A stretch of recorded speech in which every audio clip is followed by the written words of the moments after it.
Right, so I'm going to show you a very similar flow where we're going to make a payment. In this case, we're going to do $2. We'll select the MetaMask again on EVM. This time we're having to sign a transaction confirming who I am. And let me just reset this KYC demo and show what it looks like to go through that KYC process, right?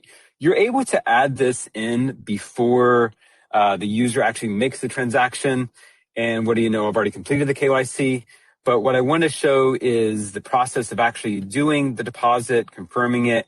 And then down below, what you'll see at the end is it actually settles into, once this completes, settles into actual fiat, right? This uses several plugins and adapters to be able to go directly to that merchant's bank account. In this case, settling into the ACH, you're seeing that the conversion and the fees are already taken out.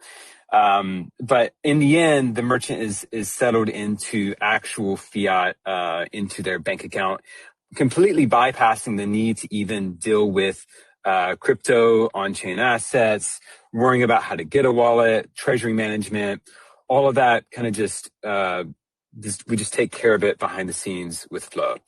Right. So the second scenario I wanted to walk through is that deposit workflow where you have a user who wants to deposit crypto into your application. Great for prediction markets, exchanges, bank workflows. In this case, we're going to keep a small amount just because it is a live network on mainnets. We are going to select EVM blockchain again. And it's very similar, right? Instead of a fixed deposit amount, I'm just putting entering the amount in. Instead of making the payment, we're going to just do a deposit. Again, here I could select USDC, where it would go from, my external wallet. Maybe it goes to a Fireblocks Vault. It goes to an embedded wallet. It's completely up to you on where those funds settle, how you want them to settle, what tokens you want them to settle in, and even to the point of you restricting the token list that you want to be able to allow the user to deposit. So if you only wanted to allow them to select, in this case, USDC or Ether on various blockchains, you could limit that ability to do so directly with the SDK that we provide.